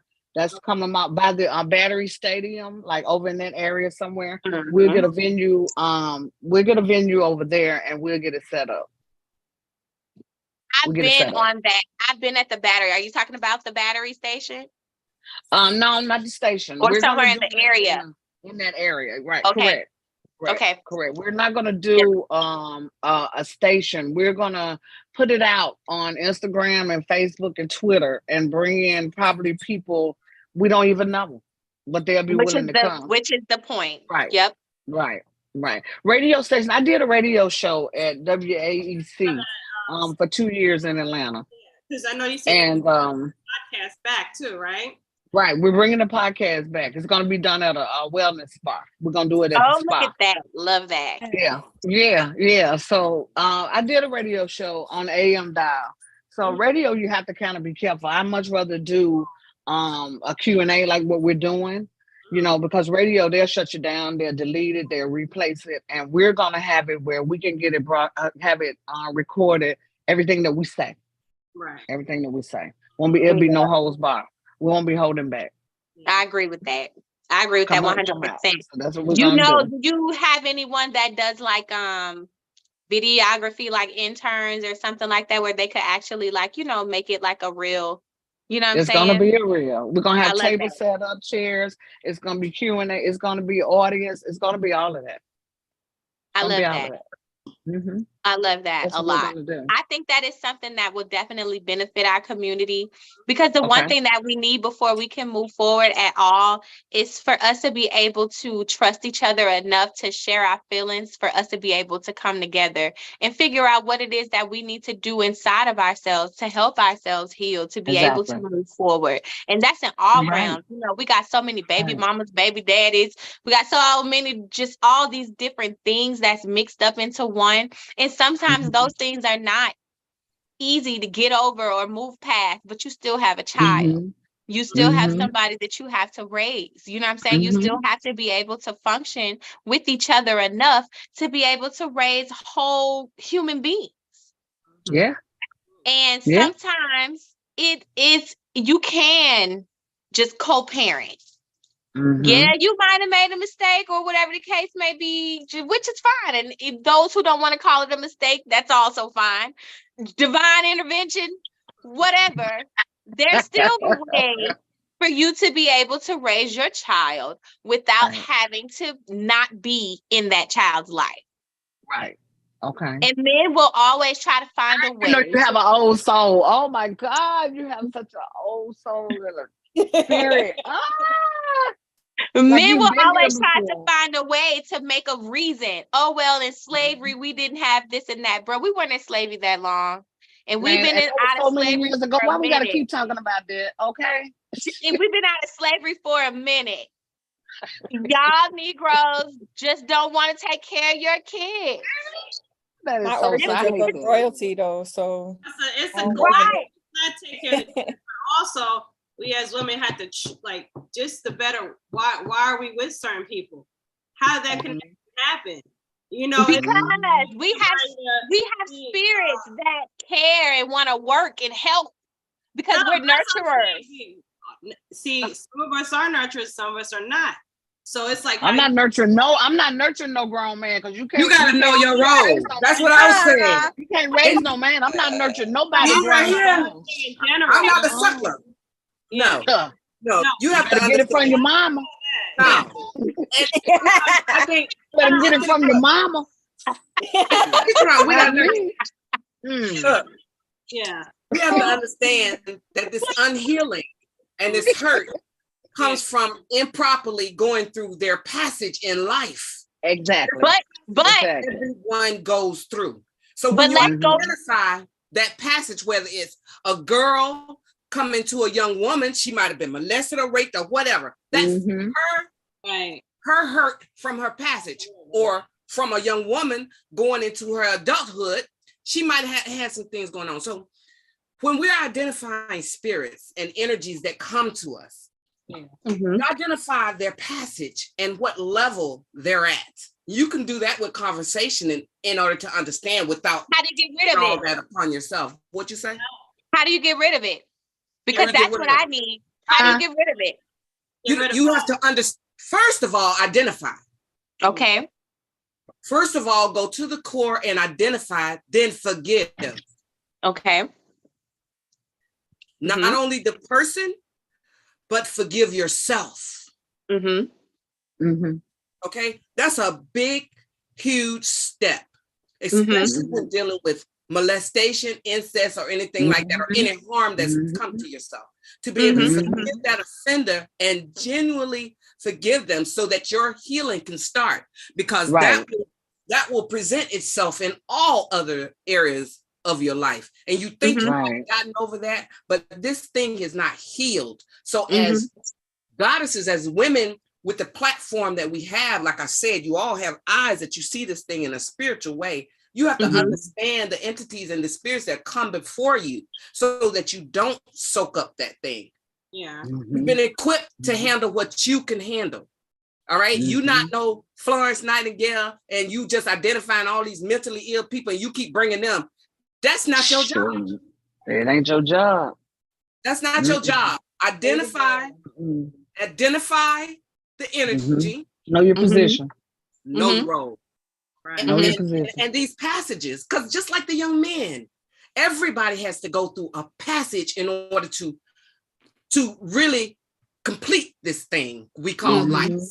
Because you're destined to keep being in that place until You I don't don't, care how you grown you are. don't, you got to That free your thing gonna mind. keep coming up, whether it's in your finances or in your relationships and whatever.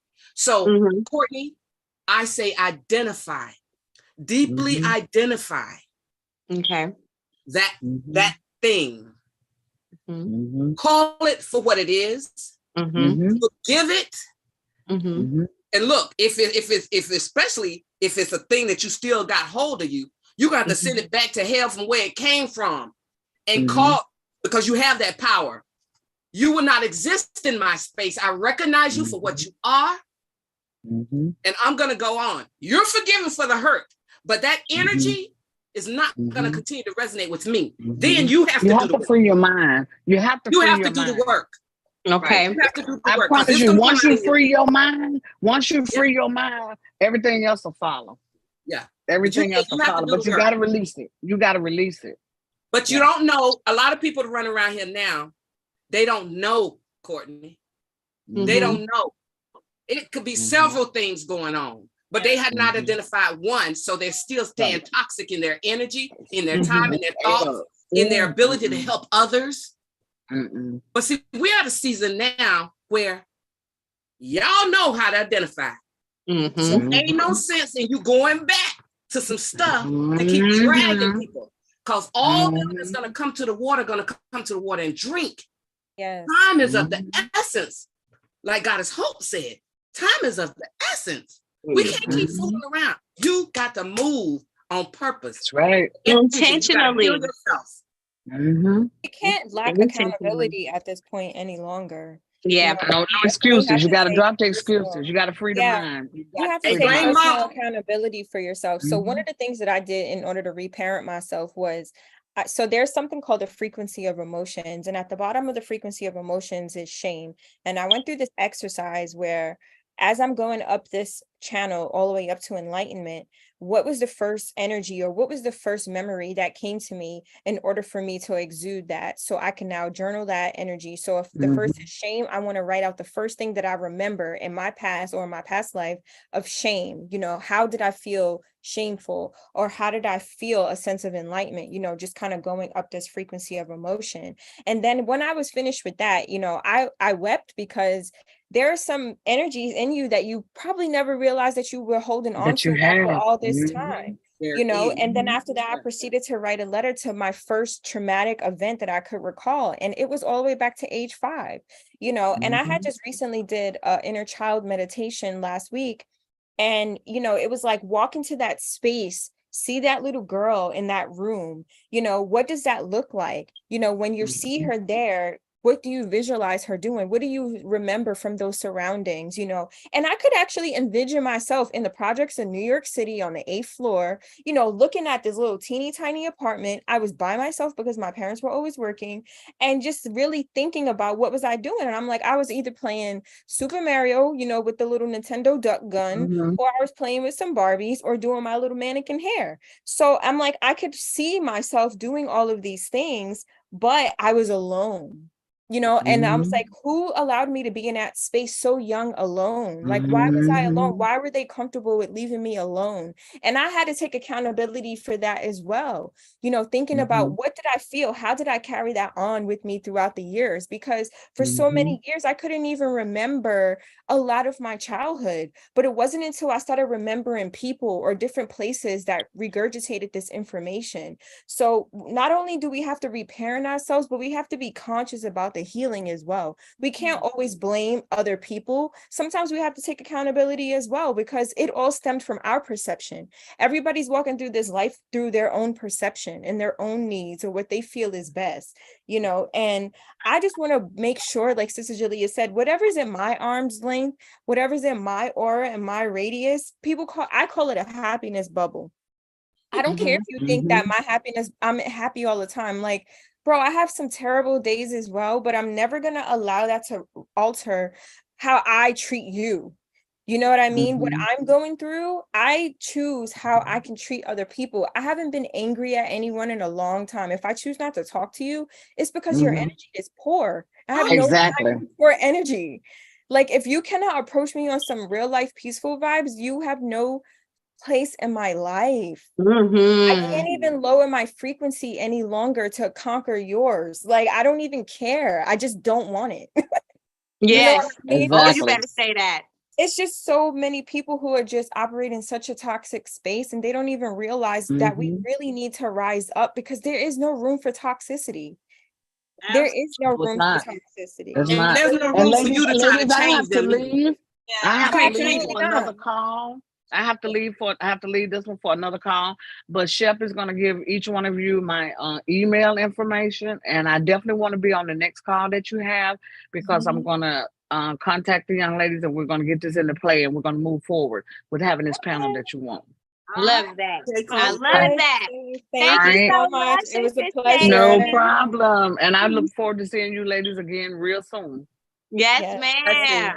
All Peace, right. Have a guys. great work week, because Yes, some of us have still a have to work. great one. Bye-bye. Bye. As I was saying there for a minute, it's not your responsibility to change those people. Mhm. You hear me, Courtney? Yep, it has to be ready. They have to be You hear ready. me, Hope? I You hear hear me? you loud and clear. Trust. It's not your responsibility, but it is your responsibility to recognize that energy, deliver what that energy needs without absorbing, and move. Because those in this season that's going to follow you, going to be with you. Stop dragging people along. Those that's going to hear your message will receive it the way it's supposed to. Stop worrying about what to say. You are fully equipped with everything you need to say in every situation that you come upon. Ashe. Don't think so Okay. hard about stuff. Just like the goddess just said. Negative energy, you don't need it. We cannot deal with it. It's a cutoff. I don't care if it was your first cousin, sister, or your best friend now. You got to stop. You got to stop, because we're in a season we ain't got long to build what we need to build. And that's what we're doing now. We need to move with urgency and move on the things we say we're going to move on. Right. Yes. Ain't no more daydreaming. Yeah. It's time to walk and bring these things into fruition. And Yes. those that's not producing those seeds, it's time to move on from that. Because you're going to see the ones that's just talking and ain't walking. Move, leave it alone. Right. I just Agreed. felt like, Come Man, on now. I needed Come that on word. now. It's so true. So true. A whole word. I had to ask how, because like Queen Goddess Hope said, sometimes you have to recognize. And I have some things that I recognize, but I don't know how to get rid of it. Like the spirit of just being, what's the word? It's not stagnant. What's the word when you take your time? Fascination. Yes. mindfulness. Mindfulness. It already started with mindfulness. When you're aware, you're stuck when you're not aware. When you're Yeah, aware, but even though you know it, then you because have I've to been knowing it. That's faith without walks. You're not doing the things to make yourself accountable for your mindfulness. I mean, for your lack of movement or lackadaisical attitude. But how can I fix it? Because, and we always make excuses for things, right? And my excuse is that I do my best work procrastinated. Nobody knows that it's procrastinated, and I got it done, and it's over with. Yeah, I might have waited to the last minute, but I got what I needed done. So here's my question. Sorry, do you set deadlines for yourself? Are these goals that people wish for you to accomplish, or are they personal goals that you wish to accomplish, or tasks that you set for yourself? Because now when you set things for yourself, you don't technically set deadlines and keep them, or they'll come and you'll forget them, be like, okay, whatever, I don't feel like doing that today, I'm not going to do it. Both. So for people, I make sure I make my deadlines for me, as nobody really to check me, but I get it done if I have a deadline, because, we have businesses and XYZ. So it's like, if I have a deadline when it comes to my money, I'm going to make it. If I have a deadline when it comes to somebody that I told I was going to do something, I'm going to make it, because that's my word and that's all I have to stand on, right? But then when it comes to something that I may have said that I was going to do on my own, I give myself just a tad bit grace. Do I get it done? Yes. Sometimes it's late, but it happens. And sometimes for me, I just feel like sometimes it's not the right time for certain things, and we plan and God laugh. You know what I'm saying? Yeah. Can I still make those deadlines? Most of the time, I actually come before my deadline. I might have a deadline that I set for myself, and I might be 2 months early. Yeah. But I still procrastinated. You know what I'm saying? Like I still didn't do what I could have done at my full capacity. Does that make sense? I think What I'm saying? Yeah, one thing you said, Courtney, is like, my mediocre self is better than most. Most. Right. My I'm a great One artist. thing Rebel always says to me: stop comparing yourself to the bottom. Look up. Mm. But that's not even the bottom. No, I'm just saying below you. If it's something that you're doing, then they're like, I'm just saying, as far as your accomplishment, whatever your goal is, look up to somebody who has already done that, surpassed you, that you can learn from. You can't compare yourself to people who haven't accomplished what you have, because then it's like it's not even Right. It's not even fair. Then it's not going to motivate you. And Okay, that's I like that. Around people who are like our circle, who's going to motivate you. Yeah, the older I got, my circle has changed. Yeah. I've I would learned say lots. accountability partners would be one. A lot of time, like when I was fully operational, like I just dissolved my business. So when I was fully operational, I would always, set quarterly goals for myself, because sometimes when you have like large goals, they're tough to obtain when you see how big the picture is, so Mhm. break them up into quarterly goals. Or if I'm, doing something for business, I'm like, okay, well, by this time I want to have this accomplished, or I want to be able to do this content. So like right now, for instance, I technically planned out my entire year of social media. I've never Mhm. done that before. So right Mhm. now, like, every other month I'm going to sit and just content plan for 3 days. You know what I mean? And now I'm just putting out in work, and I'm just putting that time and dedication to creating, so Yeah. depending on what it is that you're trying to do, I would say either have accountability partners, get like with a planner and just set small goals for yourself, because when you have such a big goal, it's really tougher to kind of accomplish, or just really sit with yourself and I would say meditate on these things, because you can speak life into yourself and you can no longer be a procrastinator. Like when I was in college, I would always wait till like hours before or the day before to do a paper, because I'm just a great writer. You know what I mean? Yeah, I was same. going to get an A or a B and I'll be fine with that. I don't care. You know what I mean? Mhm. But as I got older, I had to really sit here and realize like I can't really procrastinate my way through life, because now I'm going to be exhausted. I don't want to operate staying up to 2, 3, 4 o'clock in the morning trying to get something done if I don't have to. You know what I But mean? what if you're already up at those hours? I don't care. I don't want to do it.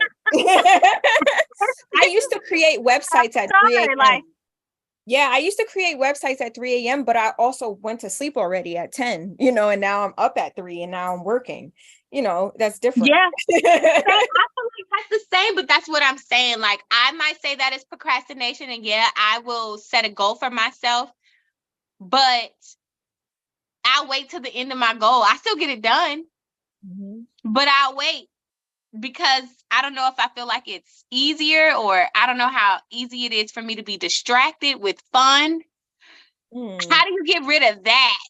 How do you get rid of the distraction part of fun? I like fun. Yeah, but My I think brain goes to fun. I still do what I need to do, but I'm going to have fun the whole time until it's due. What were you saying, How do I get rid of that? purpose is, I know it's stagnating. I said the purpose though has to outweigh the fun.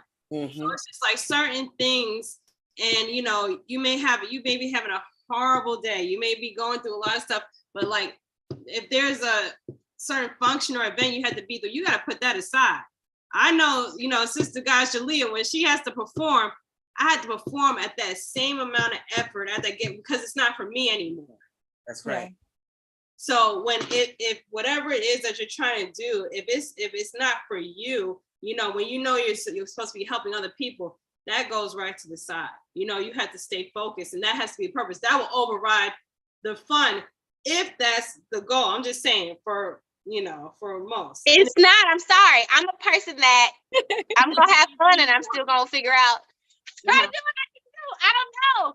I know, and the reason why I think I'm saying this is because, and I think Queen Goddess Hope said, "Stop paying attention to other people." Mm-hmm. Was that you, or was that you, Goddess Jalea? Somebody said stop paying attention to other people, right? So I pay attention to other people and how they move, and they have like these calendars and these systems and these this and these that in order for them to be able to get, you know what I'm saying, where they want to go. I don't have any of that. I bullshit and I still get where I want to go. So I'm trying to figure out, am I doing it wrong? But then on the other side, I'm trying to figure out how much better I could be, because my BS is somebody's amazing. But right? Planning. Not yours. So it's like, what is your potential? Yes. Don't compare yourself to other people. That's where you're But going. what I'm saying is, there's not an issue with what I'm doing. I just personally feel like I could do better. But if I didn't do better, no one would notice. Okay, but you totally get it. So you want to grow regardless. What I hear is you notice it, Courtney, and you without you, none of all this other bullshit, like you said, could go on. So if you recognize it, I hear you saying you want to do better at that, because you're really not operating at your highest level. Right. They getting top notch of your middle. You know what I'm saying? So those things that Goddess Hope said, try it for a quarter. That planner and things like that, and do the things necessary to set something up for 3 months. That's just like making a vision board. 90 days. Operate in a different energy. Operating in energy that you see in other people operate high. When we say don't look at other people, but if they're productive, if they're doing the things that you want to elevate to, operate in that energy for 3 months. Try it. And write a vision board. Make a vision board. It don't have to be big, of what you see yourself during that time.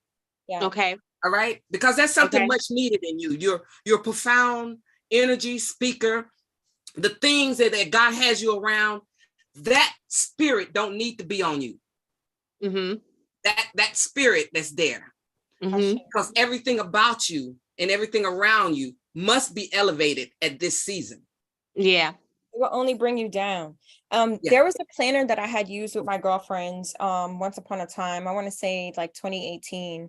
It was called the Law of Attraction Planner. Oh, I like and that. every single month we would go out to like a happy hour, and that was our way to kind of pour into one another. And it kind of gave you goals every single month.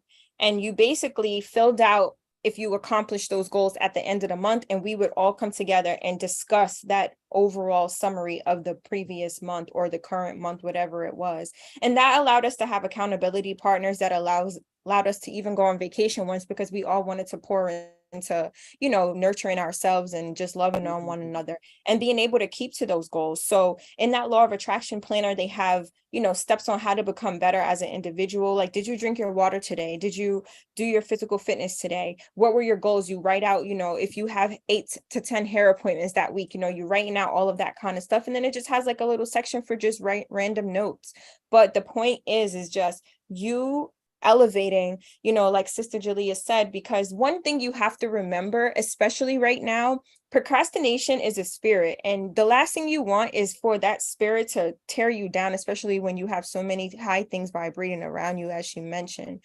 Because the last thing that you want, like I said, is for that one thing to now start poisoning all of the positivity around you. Like, you can't have that. So while I understand that it is, I love to have fun too, but this season of my life, I'm no longer having fun. I'm really serious about what I want to do for my future. Like, my social circle includes too many millionaires. And, I'm like, I didn't even know how I got here, but it's motivating for me to want to elevate to those heights, because that's what they say. Your surroundings should always be greater, because if you're the greatest person in that circle, then you're in the wrong circle. You've outgrown your circle.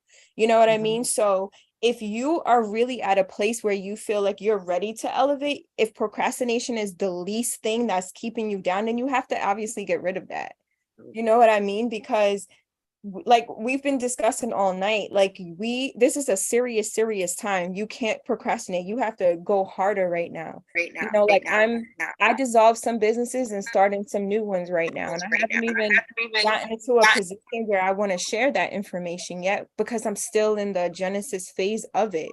But at the same time, I'm working every day towards these goals. So I want you to really do the same. Consider a law of attraction planner or just a planner in general, because you need to pour in yourself in that way. I received that. Right now, these talks, holding each other accountable, that's how we start this whole thing off, with, Miss Stacy that came on, that's what she does. She makes sure you see her group is phenomenal. They hold each other accountable. They make sure they work together in a cooperative, like in an organization. And that's what we have to do. Like how you're saying now, giving her tips, giving her advice, all that stuff. That's what we need. Speaking to Miss Jolie, that's why I definitely had to have the elders on the show to bring that balance. Agreed. We can't just come from one perspective at all. Absolutely not. Because I would be lost if it wasn't for my elders. Mm-hmm. Mm-hmm. Mm-hmm. If it wasn't for my husband, I would be lost. So I'm so thankful to have that, and us sharing all of this, being vulnerable, Courtney, saying, I need help with this. I feel like I'm off, and us, and everybody, that's what we have to do in general, So, I want to kind of like, round this whole conversation out. We want to, and we'll talk about this next time. And I like, how we said, bringing all the generations together. Yeah. Because that's because I think we talk about things in pieces. The kids, they're just horrible and they disrespect them. But how do they even get there? So then now we got to look at ourselves. Because we're talking about the kids, but like we're the ones having the kids. Come on now. Mm-hmm. What are they seeing? So then, do we look at us now? Do we look at our parents? Like, where does it go? But no, we have to, how you said, hold all of ourselves accountable. It's nobody's fault. It's not the man's fault. It's not the black man's fault. It's not the black woman's fault. It's not the children. No, it's all of us as a collective. Yeah. And the choices we make and how we influence each other. Yeah. Yeah. So it's like you said, holding yourself accountable, being honest with yourself. I always think that it's really funny that older people say that younger people always have an opinion, but they taught us to have an opinion because they couldn't have an opinion. And it's like, yo, this is what you taught me. You taught me that. Now you don't want me to say nothing. I think we had an opinion, but we just didn't voice it. Yeah. I know my dad says that to me all the time. He's like, I should have never asked you what you thought. Now you ask me what you think, what you ask me something, then I'm gonna speak. But see, these younger generations, we don't even have to ask you. You just gonna speak anyway. That's true. That's true. That's true. It got no filter. It's like that's true. Turned off. They got more filters on TikTok than they got on their mouth. That's 100%. That's a quote. Jalea, I'm about to say that's good. They got more filters on than they do. That's so true. Quote that one. Yeah. Cut that. Good quote. Because it's so true. You ain't told no lies. None. No lies at all. I really do appreciate this conversation. I do too. Yeah, this is great. As well. Yeah. Especially you, Goddess Hope, with the knowledge that you bring in with the financial and just with the experience.